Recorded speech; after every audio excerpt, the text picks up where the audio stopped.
आइए आज आप सब सुनेंगे माघ मास महात्म्य कथा में 9वें अध्याय की कथा। तो बोलिए प्रेम से भगवान विष्णु की जय, माता लक्ष्मी की जय, भगवान श्री कृष्ण की जय। यमदूत बोला, हे वैश्य, मध्याह्न काल में आया हुआ मूर्ख पंडित वेद पाठी या पापी अतिथि ब्रह्म समान होता है। रास्ता से थके हुए ब्राह्मण, भूखे प्यासे अपरिचित बटोही जिनके गृह से अन्न जल करते हैं, वह गृहस्थ बहुत समय तक ब्रह्मलोक में निवास करता है। मध्याह्न या सायं काल या किसी समय जिनके घर पर आया हुआ अतिथि निराश नहीं लौटता, वे यमलोक में नहीं जाते। लौटा हुआ अतिथि गृहस्थ के जीवन भर के इकट्ठे किए गए पुण्य को भी ले जाता है। अतिथि सेवा के बराबर कोई दूसरा संपत्ति नहीं है। हे वैश्य, अतिथि सत्कार के प्रभाव से राजा तथा मुनिवर ब्रह्मलोक को गए और आज तक वहां से नहीं लौटे। हे वैश्य, अन्नदान करने वाला देदीप्यमान विमान का उपभोग कर अमृत पान करता है तथा स्वर्ग से हटकर उत्तर कुरुओं में जन्म लेता है। धर्मात्मा राजा होता है। दीर्घायु तथा नष्ट न होने वाले वंश को प्राप्त करता है। प्राण अन्न में रहने से अन्न देने वाला प्राणदाता कहलाता है। हे वैश्यवर, केसरी ध्वज से वैवस्तु देव ने दया पूर्वक कहा था कि हे राजन, कर्म भूमि में जाकर यदि तुम फिर से स्वर्ग के इच्छुक हो तो अन्न दान करो। हे वैश्य, यह बात मैंने स्पष्ट धर्म शास्त्रों से सुनी है। हेमंत काल में ईंधन, ग्रीष्म ऋतु में जल देने वाले तथा सर्वदा अन्नदान करने वाले यमराज के दुखों को नहीं पाते। जो 6-6 महीनों पर ज्ञात अज्ञात छोटे बड़े वाणी मन और शरीर से किए हुए पापों को प्रायश्चित नहीं करता, वह नरक भोगता है।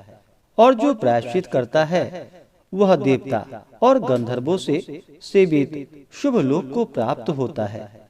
हे वैश्यवर, जो मनुष्य वेद माता गायत्री या दूसरे वैदिक मंत्रों को जपते हैं और नित्य सवेरे और शाम को अग्नि में हवन करते हैं, ऐसे विप्र अक्षय गति मोक्ष को प्राप्त होते हैं। नित्य व्रती, तीर्थों के सेवक और जितेंद्रिय अवश्य यमराज को नहीं देखते। नित्य धर्म करने वाला प्राणी दूसरे का अन्न, पाक आदि को ग्रहण और भोजन करना छोड़ दे। जो जिसका अन्न खाता है वह उसका पाप खाता है। हे वैश्य, जो मनुष्य नित्य प्रति प्रातःकाल स्नान करता है, उसके भीतरी तथा बाहरी पाप नष्ट हो जाते हैं और वह नरक में नहीं जाता। स्नान किए बिना जो लोग भोजन करते हैं वे सदैव मल खाने वाले होते हैं। जो स्नान नहीं करते उनके पितर तथा देवता उनसे विमुख हो जाते हैं और वह नरक भोगकर पुलकस आदि चांडाल योनि में जन्म लेता है। जो लोग पर्वों में चलते हुए जल में स्नान करते हैं वे न बुरी गति को पाते हैं और न ही बुरी योनि में जन्म लेते हैं। उनके बुरे स्वप्न और दुश्चिंताएं सदैव निष्फल होते हैं। हे वैश्य श्रेष्ठ, प्रातः स्नान करने वाले मनुष्य नियम पूर्वक माघ महीने में तिल, तिल पात्र और तिल कमल दान देने से यमलोक में नहीं जाते। हे विकुंडल, पृथ्वी, सोना, गौ आदि 16 परम दान हैं। इनका दान करने वाला मनुष्य स्वर्गलोक में नहीं लौटता। बुद्धिमान लोग पुण्य तिथियों में व्यतिपात और संक्रांति में स्नान करके यदि कुछ भी दान करता है तो वह बुरी गति में नहीं पड़ता और संसार में गरीब कुल में पैदा नहीं होता।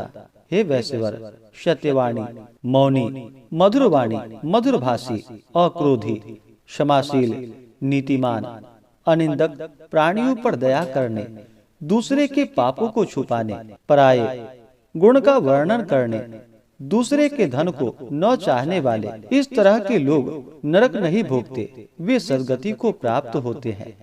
दूसरों की बुराई करने वाले, पापी तथा उनका साथ देने, खोटे वचन बोलने वाले, ऐसे कृतघ्न लोगों के तीर्थ सेवन और तप से भी पापों से मुक्ति नहीं होती। ऐसे प्राणी बहुत समय तक नरक भोगते हैं। जितेंद्रिय और जिताहारी। तीर्थों में स्नान करने से यमलोक में नहीं जाते।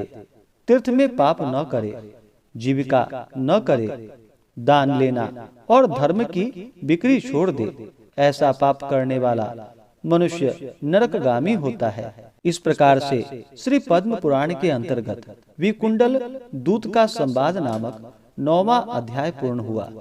तो बोलिए प्रेम से भगवान विष्णु की जय, माता लक्ष्मी की जय, भगवान श्री कृष्ण की जय। इसी प्रकार से अगर आप सब आगे के अध्यायों को सुनना चाहते हो, इसी प्रकार से व्रत पूजा के बारे में जानने के लिए, कथा को सुनने के लिए चैनल पे अगर आप पहली बार आए हैं तो चैनल को लाल बटन दबा करके सब्सक्राइब करें, साथ में बेल आइकन घंटी को दबाएं ताकि आने वाली वीडियो का नोटिफिकेशन आपको समय से मिलता रहे।